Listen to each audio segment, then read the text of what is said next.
Hello दोस्तों, आप लोग देख रहे हैं फास्ट कोचिंग सेंटर का एग्जाम गॉन शॉर्ट वीडियो। और वो भी किस चैप्टर का? तो अभिनव चैप्टर का। यह वीडियो बहुत छोटा है, आराम से देख करके जाइए, एक भी क्वेश्चन नहीं छूटेगा। आपसे पूछा जाएगा अभिनव जो पाठ है वह साहित्य का कौन सा विधा है? तो ललित रचना है। आपसे पूछा जाएगा अभिनव पाठ का लेखक कौन है? अशोक वाजपेयी। आपसे पूछा जाएगा जो अभिनव पाठ के लेखक हैं यानी अशोक वाजपेयी, तो आपसे पूछा जाएगा अशोक वाजपेयी का जन्म कब हुआ था? तो आंसर करना है 16 जनवरी 1941 ईस्वी को। आपसे पूछा जाएगा अशोक वाजपेयी का जन्म कहाँ हुआ था? तो आंसर करना है दुर्ग छत्तीसगढ़ में। आपसे पूछा जाएगा अशोक वाजपेयी की माता कौन थी? आंसर करना है निर्मला देवी। आपसे पूछा जाएगा अशोक वाजपेयी के पिता कौन थे? तो ये देखिए परमानंद वाजपेयी। वाजपेयी लगा है, परमानंद वाजपेयी। आपसे पूछा जाएगा अशोक जो वाजपेयी थे ना, वो किस विश्वविद्यालय के प्रमुख कुलपति थे? तो देखिए महात्मा गांधी अंतर्राष्ट्रीय हिंदी विश्वविद्यालय के ये क्या थे? कुलपति थे।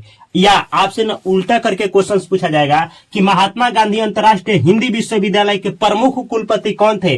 तो आंसर करना है अशोक वाजपेयी। अब देखिए इनकी न 3 दर्जन से अधिक पुस्तकें प्रकाशित हो चुकी है, यानी करीब 36 से अधिक पुस्तक जो है ना, करीब 36 पुस्तक इनकी प्रकाशित हो चुकी है। अब कुछ रचना है जो पूछा जाता है। एक पतंग अनंत में किनकी रचना है? अशोक वाजपेयी की।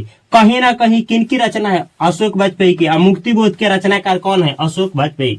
अब देखिए इनको ना 3 पुरस्कार मिला है जो एग्जाम में आता है।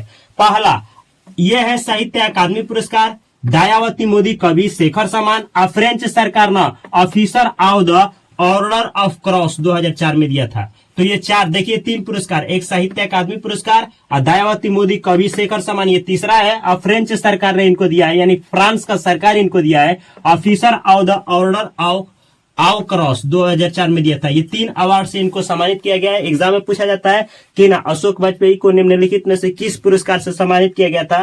तीनों दिया रहता है, आंसर नंबर डी देता है कि इनमें से सभी, तो इनमें से सभी टिक लगा करके आना है। अब देखिए चलते हैं चैप्टर के अंदर जिससे क्वेश्चंस बनता है। यह अभिनव क्या है? तो देखिए एक ना ये नदी बह रही है, देखिए नदी बह रही है, ये जो नदी है रोन नदी है, याद रखिएगा। ये दक्षिण फ्रांस में बहती है। किस? दक्षिण फ्रांस, याद रखना है। दक्षिण फ्रांस में ये नदी बहती है, रोन नदी। रोन नदी के एक तट पर ना एक पुराना शहर था जिसका नाम था अभिनव।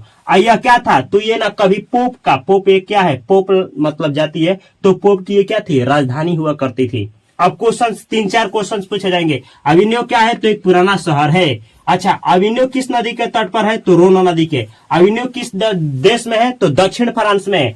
अभिनव किसका राजधानी था? तो पोप की राजधानी था। और एक चीज जान लीजिए, अभिनव जो है ना, यहाँ हर एक साल क्या किया जाता है? रंग मंच का समायोजन किया जाता है यूरोप और फ्रांस के द्वारा, जो कि यहाँ लिखे हैं। देखिए गर्मी के मौसम में फ्रांस और यूरोप क्या करते हैं लोग? तो यहाँ रंग समारोह करते हैं लोग। कौन सा समारोह? रंग समारोह। तो आपसे पूछा जाएगा अभिनव में किस समारोह का आयोजन किया जाता है? रंग समारोह। किनके द्वारा किया जाता है? तो फ्रांस और यूरोप के द्वारा। किस में किया जाता है? किस मौसम में? तो गर्मी के मौसम में। सब क्वेश्चन आया हुआ ऑब्जेक्टिव। अब देखिए ये रोन नदी है, कहाँ बहती है? दक्षिण फ्रांस में। तो दक्षिण फ्रांस में ही है अभिनव। इसके दूसरे तट पर एक छोटा सा गांव है। छोटा सा गांव कौन? विलनव। पूछा जाएगा विलनव क्या है? तो एक छोटा सा गांव है। ये भी किस फ्रांस में? तो दक्षिण फ्रांस में। अब विलनव में ना एक क्या किया गया है कि ना एक ला सतरुज का निर्माण किया गया है। अब ये ला सतरुज क्या है? ईसाई मठ है। कब बना था? 14वीं शताब्दी में।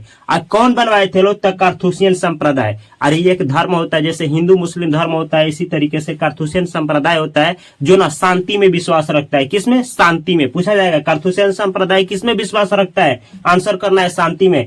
कार्थुसियन संप्रदाय जो है इसका कौन सा मठ है? तो ईसाई मठ है। कहाँ है? तो ला सतरुज में। आपसे पूछा जाएगा ला सतरुज क्या है? तो ये कहिएगा ला सतरुज एक ईसाई मठ है जो कहाँ है?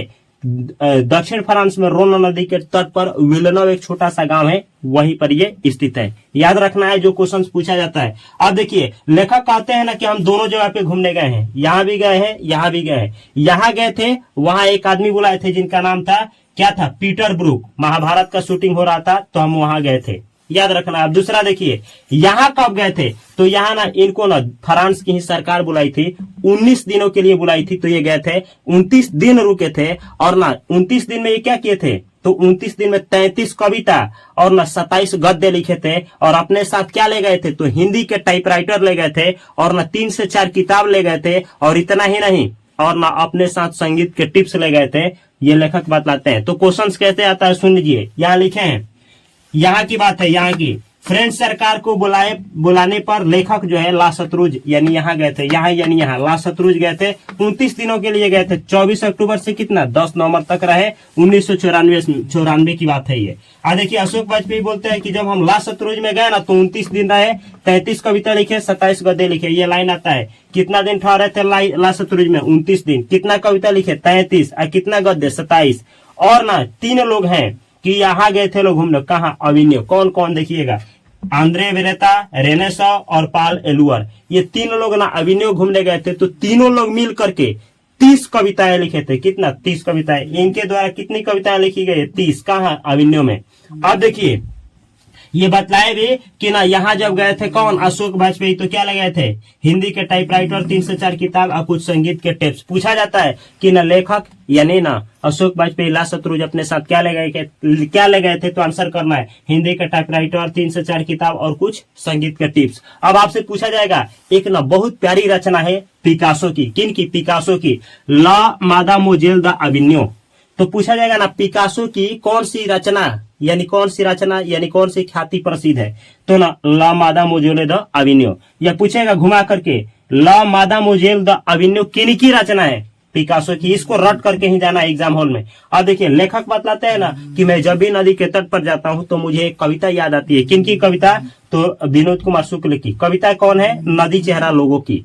अब बतलाते हैं ना कि जब नदी पे हम जाते हैं ना तो ऐसा लगता है कि नदी का तट जो है ना वो क्या है, तो नदी रुकी है और तट ही बह रहा है या लगता है ऐसा ना कि नदी और तट दोनों एक हो गया है, ऐसा लेखक बतलाते हैं। और तब जाकर के ये चैप्टर क्या हो जाता है, समाप्त होता है। अगर इतना एग्जाम हॉल में जितना बतलाए हैं लेकर के चले जाते हैं तो विश्वास मानिए कि आपसे जो भी क्वेश्चन आएगा आसानी से बन पाएगा। अगर आपको ये गन शॉट अच्छा लगा है तो इस चैनल को सब्सक्राइब करके बेल आइकन की घंटी को दबा ले। और हिंदी का जितना भी गन सेट है, वर्णिका का, गोधुली का, सभी 29 चैप्टर होते हैं, तो 29 का गन सेट देखने के लिए यहाँ पे प्लेलिस्ट है। और ना संस्कृत में 14 चैप्टर है, उसका गन सेट के लिए यहाँ है। और 2 चैनल यहाँ है, इंग्लिश पढ़ने के लिए और फाइनेंस का जानकारी के लिए। इस चैनल को भी सब्सक्राइब करके फेसबुक, इंस्टाग्राम पे हर एक जगह पे फास्ट कोचिंग सेंटर को ज्वाइन करिए। मैं मिलता हूँ बेहतर कंटेंट के साथ अगले वीडियो में, तब तक के लिए आप सभी को तहे दिल से नमस्कार। Thanks for watching this video. इस वीडियो को अपने दोस्तों के पास और उनके पास शेयर करना ना भूलें।